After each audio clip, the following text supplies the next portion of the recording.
শুভ তার ইনভেস্টিগেশন অফিসে বসে ল্যাপটপে শ্রীয়ের গোপন ফাইলগুলো খুলতে গিয়ে দেখল সবগুলোই পাসওয়ার্ড দিয়ে লক করা। হতাশ হয়ে সে বলল, এই ফাইলগুলো তো সব সুরক্ষিত, এখন আমি কিভাবে এগুলো দেখব? ল্যাপটপ বন্ধ করে সে মনে মনে ভাবল, যেভাবেই হোক আমার শ্রীয়ের ব্যাপারে সম্পূর্ণ সত্য জানতেই হবে, সকল প্রমাণ আমাকে সংগ্রহ করতে হবে, এমনকি তারা নিজেরাই সঠিক তথ্য দিচ্ছে কিনা সেটাও যাচাই করতে হবে। এসব চিন্তা করতে করতে শুভ অফিস থেকে বের হয়ে গেল। অন্যদিকে রায়বাড়িতে ড্রয়িং রুমে আরিয়া তার বন্ধুদের সাথে গান বাজিয়ে নাচছিল। হঠাৎ রঞ্জিনী এসে বলল, তোমাদের সাহস দেখছি, কাউকে না জানিয়ে এভাবে পার্টি করছ? আরিয়া কিছু বলার আগেই রঞ্জিনী মৃদু হেসে বলল, তবে আমি নিজেও তো ভালো ডান্সার ছিলাম, কত যুগ হলো এভাবে পার্টি করিনি।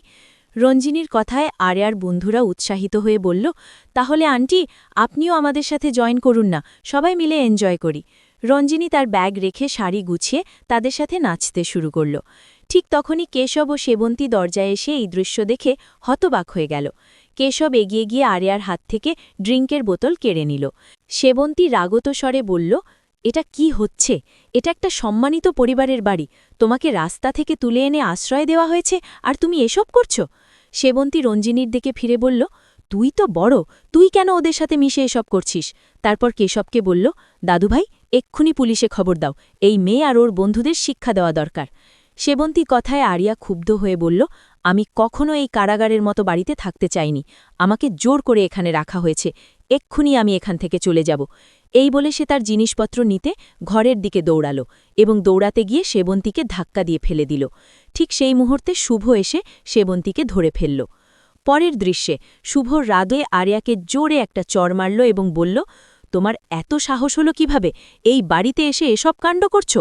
আরিয়ার বন্ধুরা অবাক হয়ে বলল, এরা তো সবাই সাঝের মা বাবা, আত্মীয় স্বজন, তাহলে এটা তো সাঝের বাড়ি, কিন্তু আরিয়া এখানে কি করছে আর কেনই বা এখানে থাকে? এই বলে সবাই দ্রুত পালিয়ে গেল। শুভ রঞ্জিনীর দিকে তাকিয়ে বলল, মেজবা তুমি তো অনেক আগেই বাড়িতে ঢুকেছিলে, তাহলে নিশ্চয়ই তুমি আগে এসব দেখেছ, তুমি ওদের থামালে না কেন? সেবন্তী রঞ্জিনীকে বাঁচাতে বলল, রঞ্জিনীর কোনো দোষ নেই, সব দোষ তোর, রাস্তা থেকে একটা অপরিচিত মেয়েকে বাড়িতে এনে আশ্রয় দিলে এমনটাই হয়। এই বলে সে রাগে ঘরে চলে গেল। অপরদিকে আরিয়া তার ঘরের রাগে দুঃখে আয়নার সামনে দাঁড়িয়ে শুভের কথাগুলো মনে করে বলল, ওনার সব ভালোবাসা, যত্ন, সহানুভূতি সব ছিল মিথ্যে। মিস্টার রায় সবার সামনে আমাকে অপমান করলেন, এই অপমানের প্রতিশোধ আমাকে নিতেই হবে। এবার সবাই আমার আসল রূপ দেখবে, ওনার ভুলের শাস্তি অন্যজনকে পেতে হবে। আমার বাবা আমাকে শিখিয়েছিলেন, কেউ কষ্ট দিলে তাকে 10 গুণ কষ্ট ফেরত দিতে হয়। বাবার শিক্ষা অনুযায়ী এবার আমাকে কাজ করতে হবে। পরের দৃশ্যে আকাশ সেন তার বারান্দায় বসে সিগারেট খাচ্ছিল। হঠাৎ তার ফোন বাজল। অপর প্রান্তের ব্যক্তি বলল, আমি আরিয়া যে হোস্টেলে থাকে সেই হোস্টেলের ম্যানেজার বলছি, আপনার মেয়ের এ মাসের ভাড়া এখনও জমা হয়নি, অনুগ্রহ করে পেমেন্ট করে দেবেন কি? আকাশ অবাক হয়ে বলল, কিন্তু আমি তো আরিয়াকে টাকা পাঠিয়ে দিয়েছি, সে আপনাদের দেয়নি। ম্যানেজার বলল, আরিয়া দেবে কিভাবে?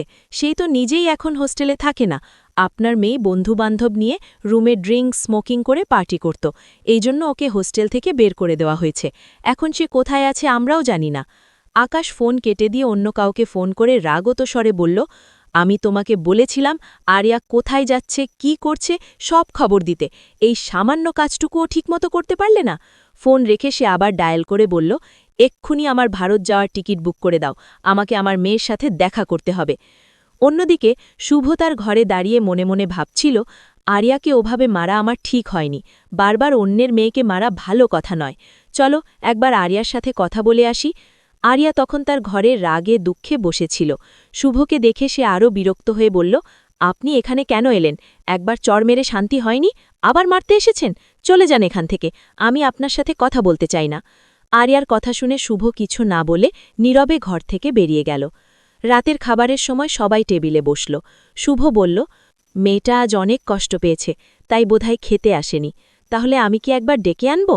শুভ বলল, না, এখন ওর কাছে যাওয়ার দরকার নেই, মেয়েটা খুব রেগে আছে, কাল ওর সাথে কথা বলবো।